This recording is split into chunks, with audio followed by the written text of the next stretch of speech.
প্ৰায় 2 বজাৰ পৰা নিশা 8 বজা পৰ্যন্ত প্ৰতিদিন টাইমৰ মুখ্য সম্পাদক নিতুমণি শইকীয়াক বাৰম্বাৰ ফোন কৰি ব্যক্তিগত পৰ্যায়ত আক্ৰমণ, অশালীন ভাষা প্ৰয়োগেৰে দাবী, ধমকি আৰু ভয় ভাবুকি প্ৰদান। এই সকলৰ ভিতৰত নন্দলাল চৰকাৰ, আদিত্য বৈশ্য, চপলা ৰাজবংশী, মেধি, বিশাল বৰ্মন, কমল বৈশ্য আৰু কৌশিক দাস অন্যতম। এই সকলৰ ভিতৰত জনৈক আদিত্য বৈশ্যই নিজকে মন্ত্ৰীৰ আত্মীয় বুলিও উল্লেখ কৰিছিল। প্ৰকৃততে নিতুমণি শইকীয়াক ফোনত ভয় ভাবুকি দিয়া লোকসকলৰ এই তালিকাখন আৰু বহুত দীঘলীয়া। ইতিমধ্যে আজিৰ অভিমত অনুষ্ঠানৰ যোগেদি নিতুমণি শইকীয়াই সমগ্ৰ বিষয়টো ৰাজ্যিক বিজেপিৰ সভাপতি দিলীপ শইকীয়াৰ দৃষ্টিগোচৰ কৰিছে। যিহেতু ৰাজ্যিক বিজেপিৰ সভাপতিগৰাকীৰ গৃহ জিলা নলবাৰীৰ একাংশ দলীয় নেতাকৰ্মীৰ লগতে মন্ত্ৰী জয়ন্ত মল্ল বৰুৱাৰ একাংশ অন্ধভক্তই এনে কাণ্ড সংঘটিত কৰিছে আৰু সেয়েহে বিষয়টো তেখেতৰ দৃষ্টিগোচৰ কৰা হ'ল। কাৰণ দলীয় নেতাকৰ্মীক সমালোচনা সহ্য কৰিবলৈ আহ্বান জনাইছিল খোদ ৰাজ্যিক সভাপতিগৰাকীয়ে। আৰু আজি কেইজন লোকে প্ৰতিদিন টাইমৰ মুখ্য সম্পাদক নিতুমণি শইকীয়ালৈ ফোন কৰিছিল, সেইসকল লোকৰ নাম উল্লেখ কৰা আছে এই তালিকাখনত আৰু সেইসকল লোকৰ নাম্বাৰো উল্লেখ কৰা হৈছে।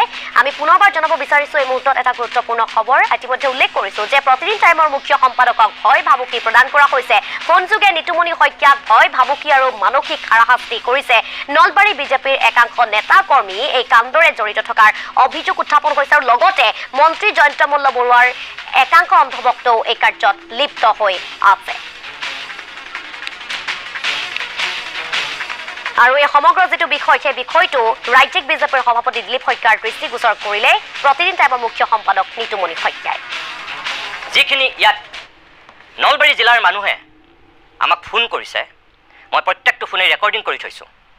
মই দৰকাৰ হ'লে আপোনাক শুনাব পাৰিম। দিলীপ শইকীয়া ডাঙৰীয়া, আপোনাৰ যিহেতু জিলা, আপুনি সেইখন জিলাৰ পৰা যিহেতু সভাপতি হৈছে, এখন মই তালিকা দেখুৱাইছোঁ আপোনাক। এতিয়া আপুনি এখন তালিকা চাই লওক। এইখন সেইখন তালিকা, এইখিনি সেইখিনি নাম্বাৰ, এইখিনি সেইখিনি মানুহৰ নাম, যিখিনি মানুহে 2:12 পৰা এতিয়ালৈকে নন ষ্টপ ফোন কৰি এই টক শ্ব'ৰ আগলৈকে জয়ন্ত গোস্বামী সাক্ষী মোক কোনবিলাক কথা কৈ আক্ৰমণ কৰিছে, কোনবিলাক কথা কোৱা হৈছে, যিবিলাক কথা মই হয়তো শুনাব নোৱাৰিম, আপোনালোকক ক'ব নোৱাৰিম। এয়া বিজেপিৰ সংস্কাৰ নেকি?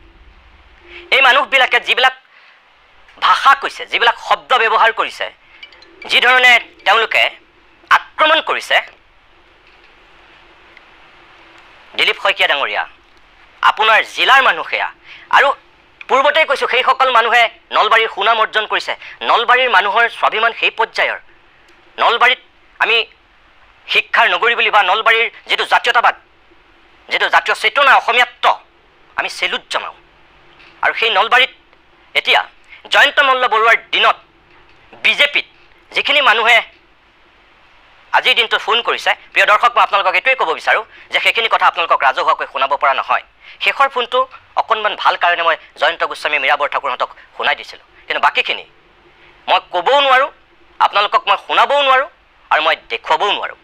যদি দিলীপ শইকীয়া ডাঙৰীয়াই বিচাৰে মই সকলো শুনাই দিম। এইসকল সেইসকল মানুহ। মই সময় পৰ্যন্ত আপোনালোকক কৈ দিব পাৰোঁ কোন কোন সময়ত তেওঁলোকে মোক ফোন কৰিছে, কি কি কথা কৈছে। ব্যক্তিগত পৰ্যায়ত এনেকৈ কি ভয় ভাবুকি, এনেকৈ কি আক্ৰমণ কৰি বিজেপিয়ে নতুন সংস্কাৰ আনিব বিচাৰিছে।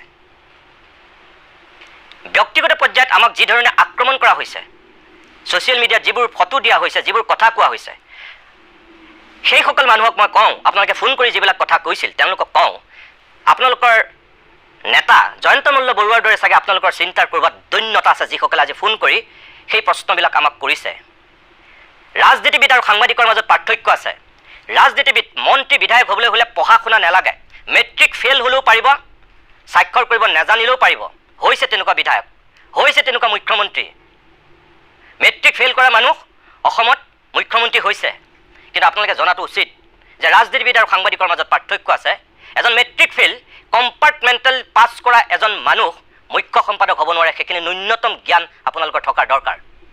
কোনোবা MLA হ'ব পাৰে, অকল চহীটো কৰিলেই হ'ল, একো পঢ়িব নাজানে। মণিকুমাৰ চুব্বাই অকল স্বাক্ষৰ কৰি পেলাই অসম বিধানসভাত বহুতবাৰ প্ৰতিনিধিত্ব কৰিছে।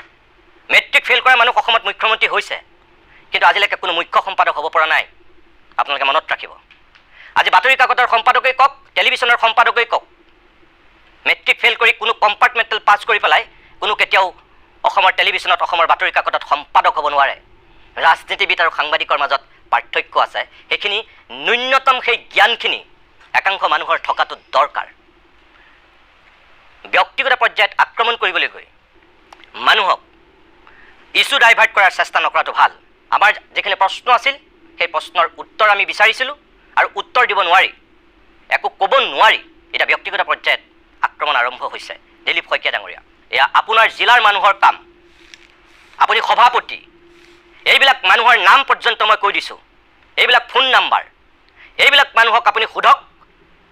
এইবিলাক যদি 60 লাখ মানুহৰ সদস্যৰ ভিতৰত যদি আপোনালোকৰ এনেকুৱা মানুহ সদস্য হৈছে তেতিয়াহ'লে অসমৰ সমাজ জীৱনৰ কাৰণে ভয়ংকৰ কথা।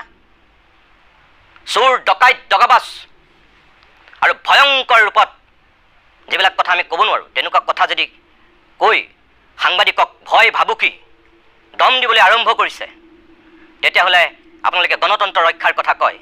ভাৰতবৰ্ষত অসমৰ গণতান্ত্ৰিক প্ৰক্ৰিয়াৰ প্ৰতি আপোনালোকে কি বিলাব বিচাৰিছে, কি শিকাব বিচাৰিছে, কি সিঁচিব বিচাৰিছে?